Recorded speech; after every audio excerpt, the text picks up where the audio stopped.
현대인의 필수품 중에 하나인 것 중에 하나가 바로 내비게이션입니다. 내비게이션이 없었을 때는 어떠했나요?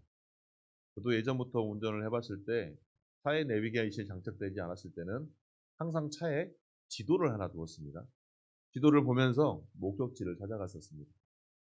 특히 첩첩 산중이나 망망대해 같은 바다에서는 지도 외에 나침판도 있어야 했습니다. 하지만 내비게이션만 있으면 어떻습니까?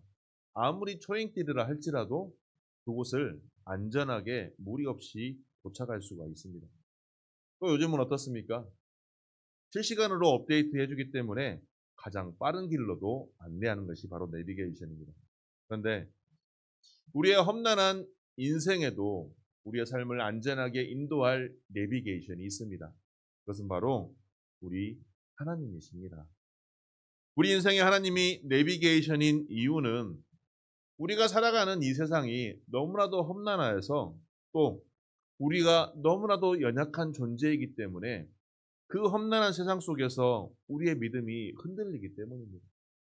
우리의 믿음이 흔들리니 하나님을 바라보지 못하고 문제 속에서 늘 허덕이며 온전히 우리의 길이 바른 길로 가지 못할 때가 너무나도 많다는 것입니다.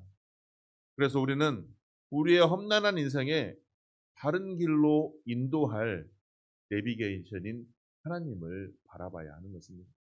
그래서 오늘 말씀의 주제로 하나님만 바라보라라고 말씀의 주제를 정했습니다. 하나님만을 바라봐야 되는 첫 번째 이유가 무엇이겠습니까? 바로 하나님에게서 구원이 나오기 때문입니다.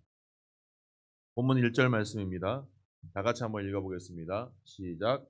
나의 영혼이 잠잠히 하나님만 바라며 나의 구원이 그에게서 나오는도다. 아멘. 오늘 시편 62편은 다윗이 압살롬의 반역으로 말미암아서 요단 동편의 마하나임으로 피신해 있는 상태에서 지은 시로 추정하고 있습니다. 따라서 다윗의 지금 상황이 어떠하겠습니까? 매우 절박한 상황입니다. 반역자들은 다윗을 제거하려고 다윗을 늘 쫓고 있는 신세였던 것입니다. 이러한 상황에서 다윗의 심정이 어떻게 했겠습니까? 매우 두렵고 매우 혼란스러운 상태에 있었을 것입니다.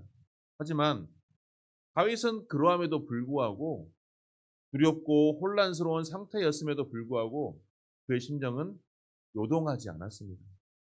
본문 2절 말씀해 보니 오직 그만이 나의 반석이시요 나의 구원이시요 나의 요새이시니 내가 크게 흔들리지 아니하리로다라고 다윗은 고백하고 있습니다. 자, 매우 두렵고 혼란스러운 상태임에도 불구하고 다윗은 나는 크게 흔들리지 아니하리로다라고 고백할 수 있었던 게 무엇이겠습니까? 바로 하나님이 자신을 구원하실 것이라는 그 믿음이 확신 가운데 있었기 때문입니다. 다윗은 자신이 처한 상황이 매우 절박하였지만 나의 영혼이 잠잠히 하나님만 바라며 라고 선언하면서 다윗은 스스로 평안함을 고백하고 있습니다. 매우 상황은 절박한 상황에도 불구하고 다윗의 고백은 잠잠히 하나님만 바라본다라고 매우 평안한 상태의 고백을 하고 있다는 것입니다. 이 땅의 삶을 살아가는 많은 사람들이 있습니다.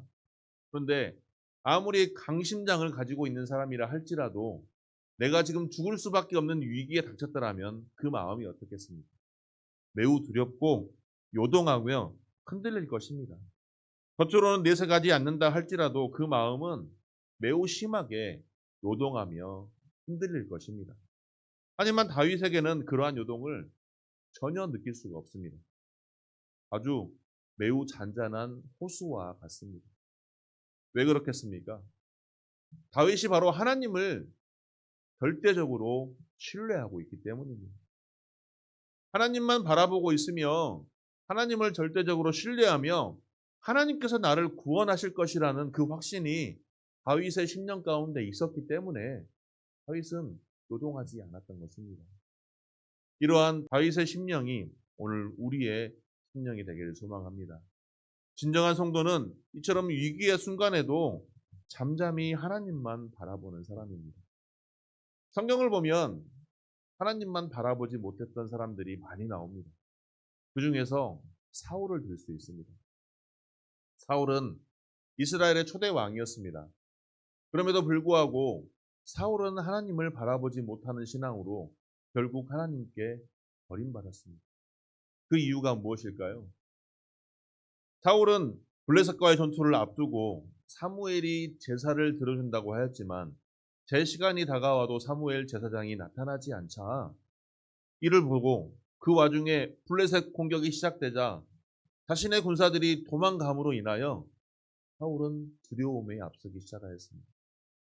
그래서 그 마음 가운데 나의 군사들이 도망가니 어떻게 이 전쟁에서 이길 수 있을 것인가 두려움에 앞서서 사무엘 제사장을 기다리지 않고 자신이 직접 제사를 하였던 것입니다. 사울은 위기가 닥쳐오자 두려움이 요동하여서 하나님만 바라보지 못했던 것입니다. 하나님을 바라보지 못했던 그 신앙은 결국은 어떻습니까? 하나님께서 명령하신 그 명령조차 순종하지 못했습니다. 아말렉과의 전쟁에서 모든 살아있는 것을 진멸하라 하나님께서 명령하셨지만 하나님을 바라보지 못하는, 하나님을 온전히 바라보지 못하는 불신앙으로 말미암아서 하나님의 명령에 불순종하고 말았던 것입니다. 결국 그는 하나님으로부터 버림받게 되었던 것입니다. 이처럼 신앙의 진정성은 위기의 순간에 다가옵니다. 온전한 성도는 위기의 순간에도 하나님만 바라보는 사람입니다. 하지만 진실되지 못한 성도는 위기의 순간에 하나님을 기다리지 못하고 마음이 요동합니다. 어찌할 바를 몰라 늘 큰 두려움에 쌓이게 되는 것입니다. 그렇다면 오늘 우리는 이런 위기의 순간에서도 하나님만 잠잠히 바라볼 수 있는 신앙이 우리 가운데 있는지 나의 신앙을 뒤돌아봐야 하겠습니다. 위기의 순간에도 잠잠히 하나님을 바라보는 믿음을 소유하기 위해서는 하나님이 나의 구원자시라는 그 믿음이 확신 가운데 있어야 합니다. 오늘 본문 2절 다시 보면 다윗은 오직 그만이 나의 반석이시오 나의 구원이시니 내가 나의 요새이시니 내가 크게 흔들리지 아니하리로다라고 고백하고 있습니다. 여기서 오직 그만이라는 것에 우리가 주목해 볼 수 있습니다. 오직 그만이라는 것은 무엇을 뜻하겠습니까? 누구를 뜻하겠습니까? 바로 우리 하나님이십니다. 이스라엘 백성들은 하나님의 이름을 부르면서도 바알과 아세라 신상을 같이 섬겼습니다. 즉 하나님을 알고 있지만 제대로 알지 못하고 하나님을 바라본다고 하지만 제대로 바라보지 못하고 문제 속에서 필요한 것들만 필요로 하였던 것입니다. 그래서 그들에게는 바알 신앙과 아세라 신앙이 함께 있었던 것입니다. 하지만 다윗은 어떻습니까? 그러한 이스라엘 백성들과는 달리 오직 그만이, 오직 하나님만이 나의 구원이시다라고 고백하고 있습니다. 오늘날에도 많은 종교가 나름대로의 구원관을 얘기합니다. 하지만 그러한 많은 종교에서 많은 구원관으로 온전한 구원을 이룰 수 있겠습니까? 사도행전 4장 12절 말씀에 다른 이로서는 구원을 얻을 수 없으며 천하 인간의 구원을 얻을 만한 다른 이름을 주신 일이 없다라고 단호하게 말씀하고 있습니다. 이 세상 천하의 다른 이름으로 구원을 받을 수 있는 길은 아무것도 없다라는 것입니다. 세상에는 절대신이라고 칭하는 사람들이 너무나도 많습니다. 하지만 천지를 창조하시고 주관하시는 하나님만이 유일한 절대자이시며 유일한 구원자라는 사실을 우리의 심령 가운데, 우리의 확신 가운데 소유할 수 있는 우리의 믿음이 되기를 소망합니다. 그래서 하나님만이 나의 구원이십니다라고 고백할 수 있는 온전한 하나님만 바라보시는 우리 귀한 주의 성도님들이 되시기를 바랍니다. 하나님만을 바라봐야 되는 두 번째 이유는 하나님이 안전한 피난처이시기 때문입니다. 본문 8절 말씀입니다. 다 함께 읽겠습니다. 시작. 백성들아 시시로 그를 의지하고 그의 앞에 마음을 토하라. 하나님은 우리의 피난처이시도다. 아멘. 지금까지 하나님에 대한 절대 의존 신앙을 고백했던 다윗이 이제는 백성들에게 얘기하고 있습니다. 하나님이 피난처이시다. 하나님을 피난처로 삼아 의지할 것을 이제는 백성들에게 권면하고 있는 것입니다.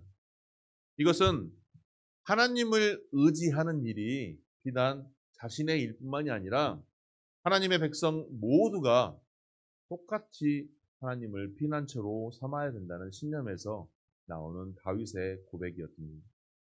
다윗은 먼저 백성들을 향하여 시시로 하나님을 의지하라라고 권면하고 있습니다. 여기서 시시로란 말은 항상, 즉 항상 하나님을 의지하라라는 말씀입니다.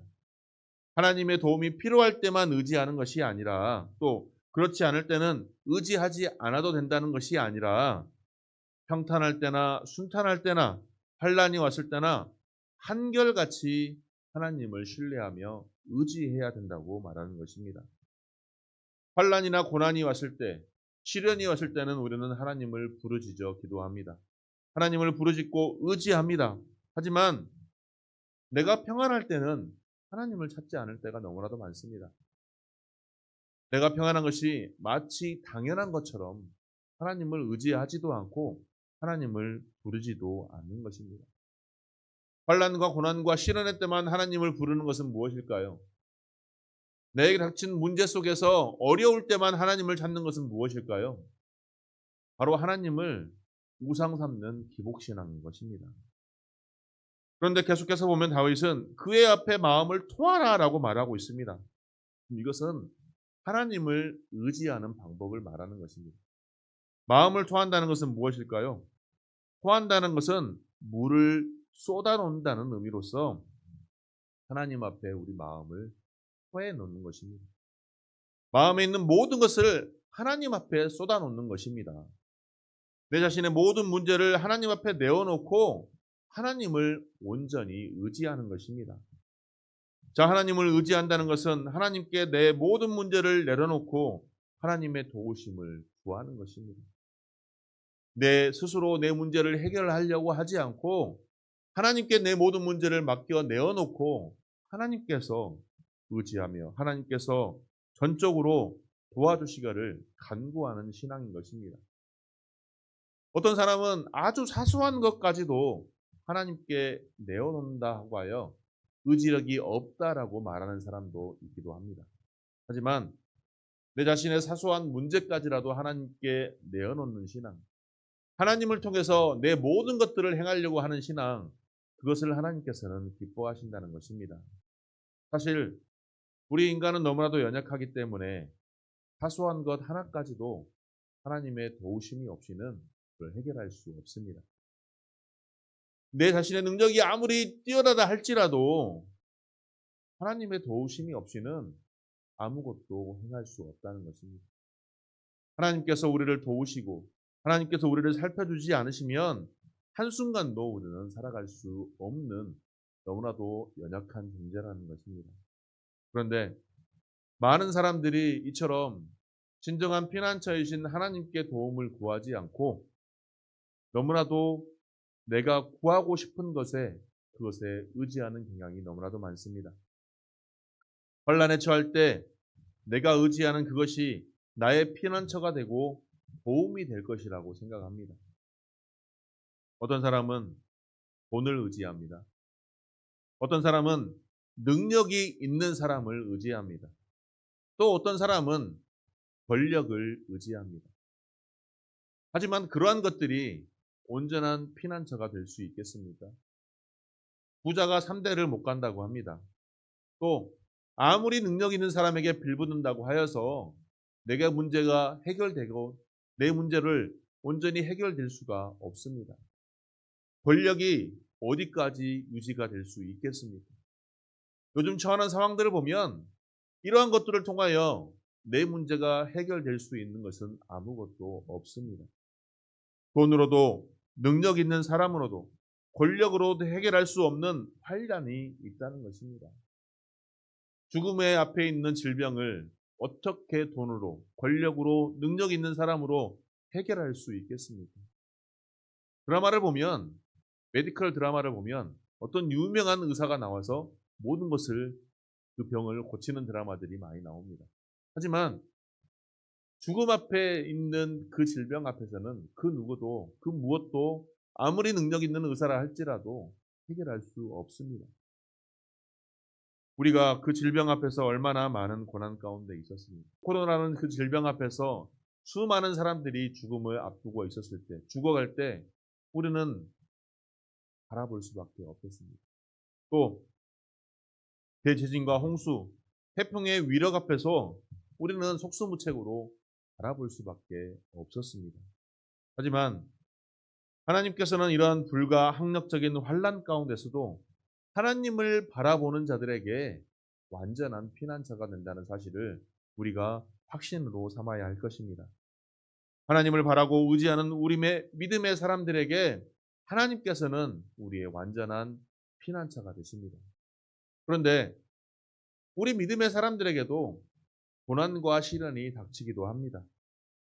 하나님을 바라고 도움을 구하는 자들에게도 고난과 시련이 닥치기도 합니다. 그래서 어떤 일부 성도들은 하나님은 나의 완전한 피난처라고 말씀하셨는데 왜 나에게 고난이 닥칩니까? 왜 나에게 이러한 시련이 닥칩니까? 라고 상처받고 시험이 들기도 합니다. 하지만 하나님께서 우리에게 고난과 시련을 주시는 이유가 무엇이겠습니까? 이를 통하여 우리가 더욱더 한 단계 성장하길 바라시며 그러한 연단을 통하여 더욱더 단단해져서 어떠한 상황에서도 승리할 수 있는 우리의 강한 믿음이 되기를 원하시기 때문입니다. 이러한 상황에서 우리는 하나님과 어떠한 관계를 맺어야 하겠습니까? 하나님을 나의 완전한 피난처로 삼기 위해서는 하나님과의 관계가 너무나도 중요하다는 것입니다. 내가 하나님을 온전히 바라보며 하나님께서 나의 온전한 구원이시며 나의 피난처로 삼기 위해서는 내가 하나님을 온전히 바라볼 수 있는 우리의 심령이 되어야 한다는 것입니다. 이사야 선지자는 이사야서 25장 4절 말씀에 주님이 폭풍 중에 피난처가 되시며 복양을 피하는 그늘이 되셨다라고 고백하고 있습니다. 예레미야 선지자도 여호와를 재앙의 날의 피난처로 고백하고 있습니다. 그러므로 우리의 완전한 피난처 되시는 하나님이 나의 하나님으로 고백하며 그 하나님을 온전히 신뢰하며 의지할 수 있는 우리 모두가 되기를 소망합니다. 나의 모든 문제를 하나님 앞에 다 토해놓고 하나님만 바라보는 우리의 신앙이 되기를 소망합니다. 문제 속에서 그 문제만 바라볼 것이 아니라 그 문제를 왜 나에게 허락하셨는지 하나님의 뜻을 분별할 수 있는 우리가 되기를 소망합니다. 그래서 그 문제 너머에 있는 하나님을 바라보며 하나님께서 나를 통하여 섭리하실 하나님의 계획을 바라보며 온전히 하나님을 바라볼 수 있는 우리가 되기를 간절히 소망합니다.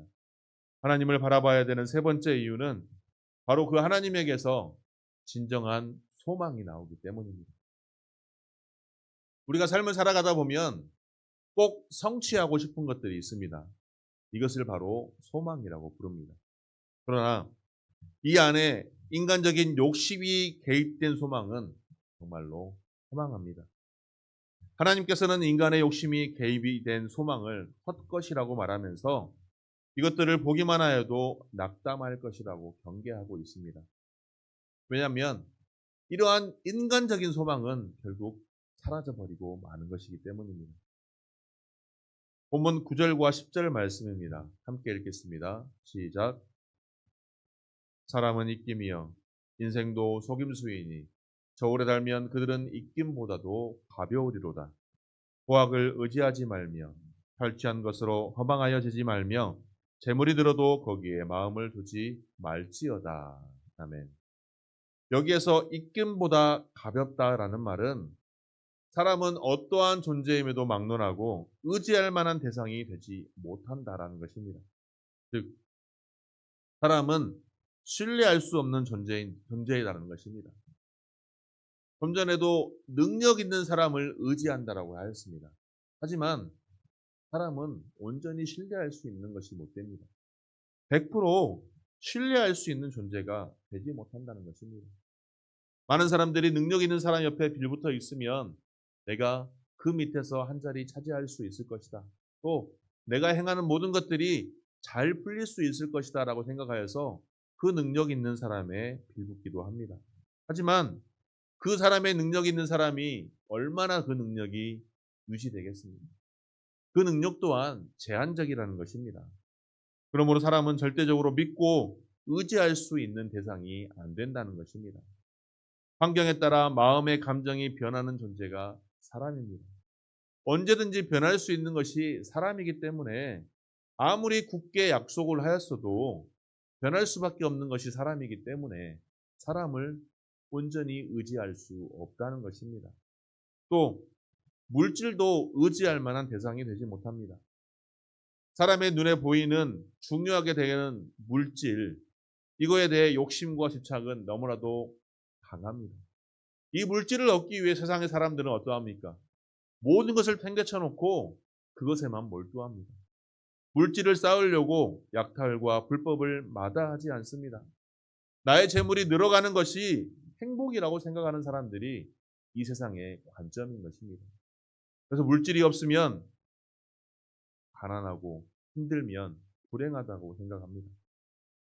하지만 오늘 다윗은 재물이 늘어도 그것을 소망으로 삼지 말라고 말합니다. 왜냐하면 예수님께서도 재물에 집착하는 어리석은 인생이 되지 말라라고 말씀하고 있기 때문입니다.